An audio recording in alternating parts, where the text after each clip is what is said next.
దేశం మనకు ముఖ్యం. మీకు ఇంకో విషయం చెప్పని పాకిస్తాన్ ప్రధాన శత్రువు ఎవరు అనుకున్నారు? ఇప్పుడు ఇండియా కాదు, ఇండియాని వదిలేశారు. ఆళ్ళకి భయం ఇండియా అంటే ఇప్పుడు పాకిస్తాన్, ఆఫ్ఘనిస్తాన్. పాకిస్తాన్ కొట్టుకు సస్తున్నాడు. ఈడెక్కడి నుంచి అల్లాహు అక్బర్ అని చెప్పి ఒక బాంబు ఎత్తి ఇది ఎక్కడి నుంచి అల్లాహు అక్బర్ అని ఇక్కడ బాంబు వేస్తాడు. వీళ్ళిద్దరు కొట్టుకు సస్తున్నారు. నిజంగా నిజంగా మోడీ ఇప్పుడు మనం చైనాతో పోటీ పడుతున్నాం. ఈ ఆఫ్ఘనిస్తాన్, పాకిస్తాన్ ఎప్పుడో వదిలేసాం. పాకిస్తాన్ ఎప్పుడో వదిలేసాం. ఈ పాకిస్తాన్ ఈ ఆఫ్ఘన్ కొట్టుకు సస్తున్నారు. ఇద్దరు చూడండి రోజు బోర్డర్లో గొడవే. బోర్డర్లో కూడా వీరికి యుద్ధం కావాలి. దేశ ప్రజలు ఎలాగున్నా అనవసరం. వీళ్ళిద్దరు కొట్టుకు సస్తున్నారు. నాయకుల్ని దింపి అతో గతి అతో పాలైపోయింది దేశం. అడుక్కుతుంది దేశ ప్రధాని మీరు టీ తాకండి, టీ తాగకపోతే డబ్బులు మిగులుతాయి అన్నారంటే ఇంకా అంతకన్నా దరిద్రం ఉంటుందా? నేను ఆఫ్ఘనిస్తాన్లో ఉండటం మతం పిచ్చి. ఆఫ్ఘనిస్తాన్ మర్చిపోయారా?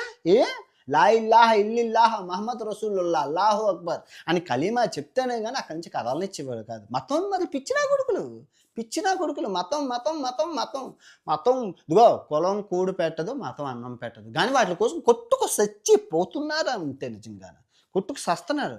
అభివృద్ధి చెందుతున్న దేశాలు నిజంగా ఈ విషయంలో మటుకు నిజంగా చైనాని మీరు అప్రిషియేషన్ చేయాలి. నిజంగా ఈ విషయంలో ప్రతి ఒక్కరు మనం ఆ చైనా అసలు మనల్ని ఖాతరు చేయదు, కానీ మనం ఖాతరు చేయాలి. నేర్చుకోవాలి ఎదుగుతున్న చూసి.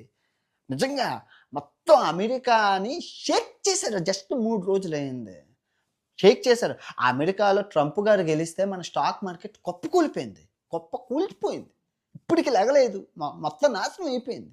ఇప్పటికీ లెగలేదు. కానీ నేను చైనా వాడు డీప్ సీక్ అని ఒకే ఒక యాప్ క్రియేట్ చేస్తే అమెరికా స్టాక్ మార్కెట్ ఉనికి మొత్తం కూలిపోయింది. అలా అయింది. అలాగవ్వాలి. కానీ మనం ఉన్నాం అక్కడ. డీప్ సీకోడు చైనా వాడు డీప్ సీక్ను కనుగొని అమెరికాని షేక్ చేస్తే మనం కొనుక్కున్నాం. కుంభమేళలో పూసలమ్ముకున్న దాన్ని మనం పెద్దది. అది అన్ని న్యూస్ ఛానళ్ళు దాని గురించే. ఎవరిది ఏటి గొప్ప అనుకుంటే ఆడెవడో రాశాడు ఐఏఎస్ మారువేషంలో తిరుగుతుందని. అమ్మ బాబాయ్, ఇండియా గవర్నమెంట్ గొప్పగా చేస్తుందని అంతా విన్నాను. చూస్తే అది పూసలమ్ముకున్నాయి అంతా ఉత్తినే.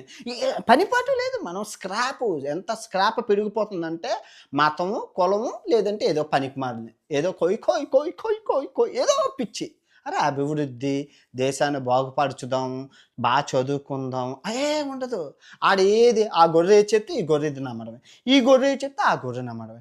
అరే మతానికి కులానికి దూరంగా ఉండాలి. యువత మెయిన్. ఇప్పుడు మన తాతలు, మన నాన్నలు, మన మామలు పోయారు మతంతోని, కులంతోని. కానీ మీరైనా యువత జాగ్రత్తగా బాగా చదువుకోండి. ప్రతిదీ విషయ పరిజ్ఞానం ఉండాలి. ఎందుకు, ఏమిటి, ఎలా. గూగుల్ ఉంది, చాట్ జీపీటీ ఉంది, డీప్ సీక్ ఉంది, ఏఐ బోల్డ్ ఉన్నాయి.